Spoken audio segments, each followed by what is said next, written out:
Hello, coolers. Welcome back to Viva Barca and welcome to another interesting episode where we are going to discuss on the latest developing stories.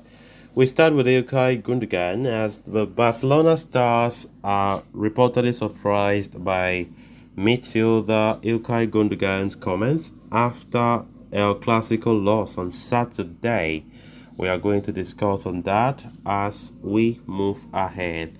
Then, secondly, talking about this report, claiming that Barcelona will look to sign a new pivot midfielder in January despite financial issues. We are also going to be discussing more on that. So, as we get right into it in much detail, please do ensure to subscribe, turn on the post bell notification to always stay notified whenever I post a new video. Consider liking the video and please watch it right up to the very end. Ilkay Gundogan raised many eyebrows after Barcelona's 2-1 defeat to Real Madrid as he openly called out his teammates for not doing enough.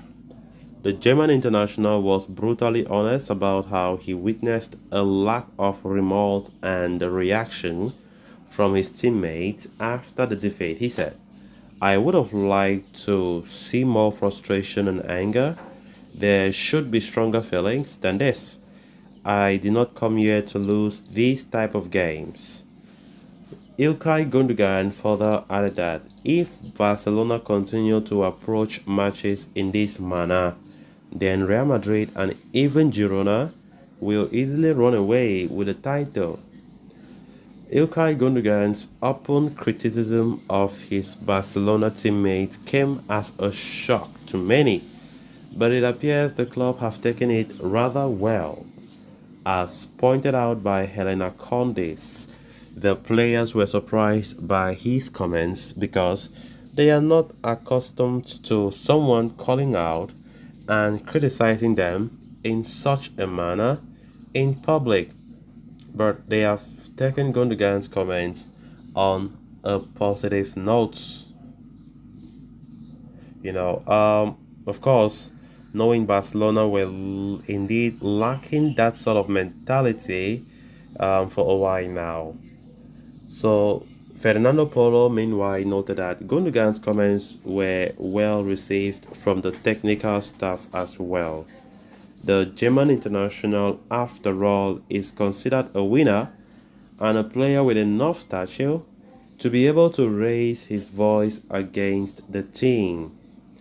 During his time at Manchester City, Ilkay Gundogan had won several Premier League titles while leading his team to a treble last season. He is, therefore, able to open an internal debate among the team after performances like these. As such, both the technical staff and sports department validate his criticism. Of course, as we said before, Ilkay Gundogan was very brave to say what he said, and I think he was correct to do that because the team needed an uplift. And of course, we saw the way we played, especially in the second half. We were really, really down. We played like we were so tired. We understand that, yes, there are a lot of fixtures that we have been playing lately, coupled with the fact that injuries have not been friendly to us. But we played like, I don't know. And that is why I understand every single word that Ilkay Gundogan uttered after that game. We know Gundogan is a senior man. He's been there. He's a leader by nature. We saw him lead Man City for a long time and led them to that infamous treble last season. And he's not used to such. He's not used to a team where it's like they are just slagging off when they are feeling so comfortable. And like the fact that we losing against your bitter rivals Real Madrid and the dressing room is not too angry about it. They are not too emotional about it. It is something that Ilkay Gundogan did not take it funny. And that is why he had to go out there. He made his voice heard publicly, criticized the team, criticized the way they reacted towards that very important defeat and very bad defeat. And it's true. Sometimes in life, we need to say the blatant truth if we want to grow. And people who don't like what Gundogan said, people within the team, if actually they are there, that they don't like what Gundogan said because they're not used to with such, then they don't want to grow. They don't love the club.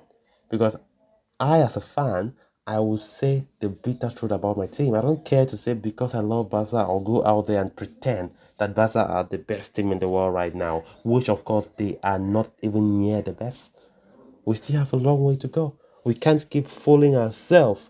We can't fool ourselves because we love Barca.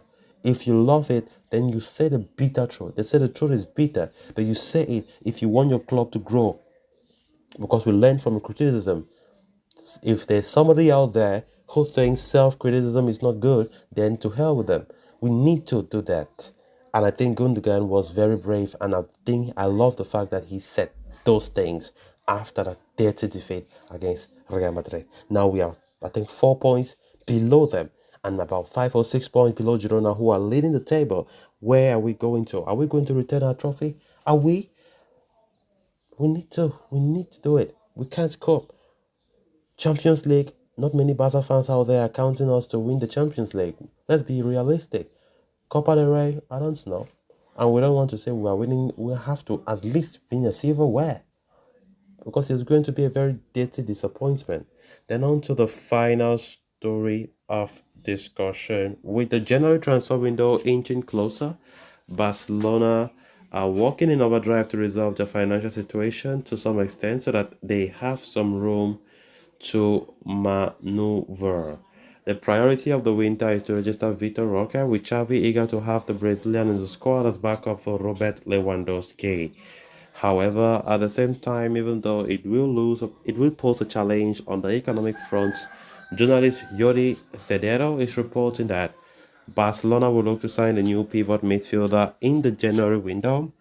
Barca sporting director Deco has identified the pivot position as one of the priorities for the summer, along with signing a new right back and a left back. However, given recent events, there appears to be a possibility of signing a pivot in January itself.